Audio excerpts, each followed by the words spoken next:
Happy Sunday, and today I will be reviewing The Queen of Cool by Cecil Castellucci.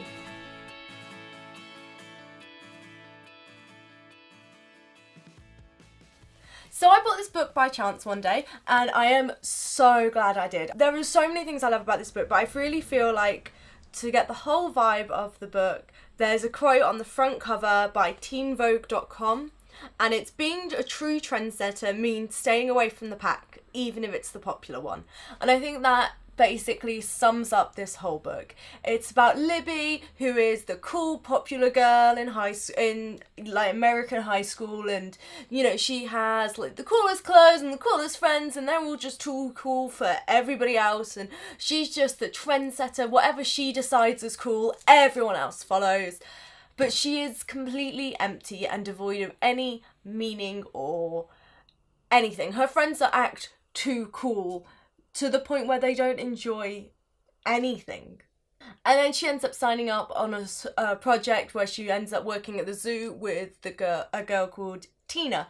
Tina, who is cruelly nicknamed Tiny by the rest of the school for being a dwarf, is this girl who is interested in theatre. She's really outgoing, she's got loads of friends, she's a really, really likeable person. And the main idea of the book really is what is cool, who is cool. Tina, with her friends, super cool. She's outgoing, she's got loads of different projects going on, she knows what she wants, she works really hard to get it, she's genuinely likeable. And then you have Libby and her friends, who are cool, but they're not very nice. They don't really work very hard. There's a really great bit in the book where Libby's got a B in a test and her mum's having a go at her that she's not working hard enough, she should be getting A's, because she didn't work for that B, she just got the B because she's naturally smart.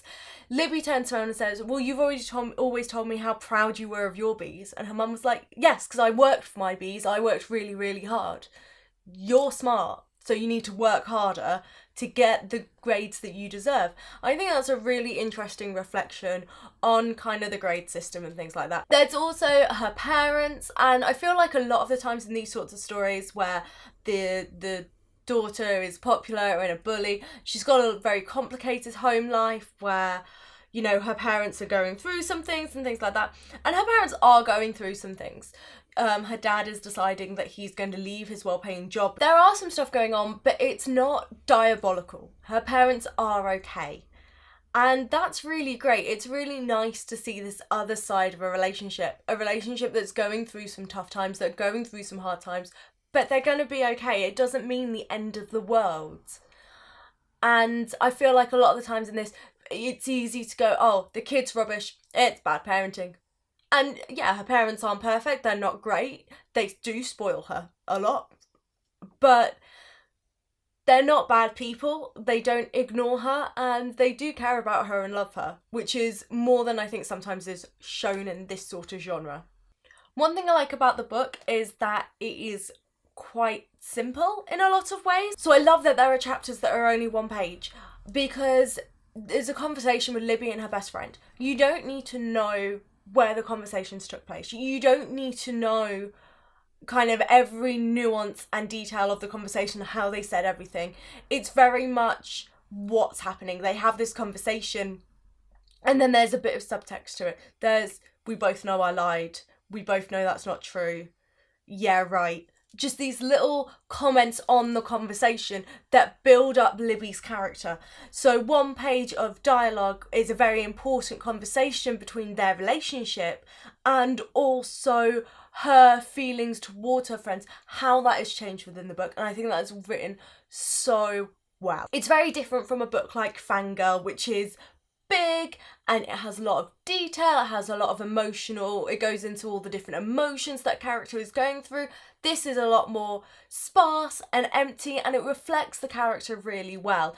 Not saying that either is a better or worse way of doing it, I just think it's a very interesting way of doing it, and makes you go, you don't need to write a 500-page book for it to be a great book. You don't need to write a 500-page book for it to be worthwhile. This book is 166 pages. I can read it in a day, easy.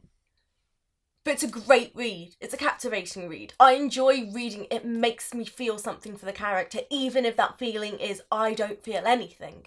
Because that is how the character is feeling. She does so much to try and feel something because she can't. And you feel that with her. And it's incredible. It's so interesting to read, to have the dialogue the way it is. I really, really enjoyed the book. I really recommend it. Okay, so post me a comment down below letting me know what your favourite books are for characters who made you feel things. Don't forget to like, share and subscribe to this channel if you enjoyed the video. And I post NaNoWriMo videos on Wednesdays and new book review videos on Sundays. You can also follow me on Twitter, Facebook and Instagram at princess_skate7. The links are all down below. Okay, have a good week. Bye!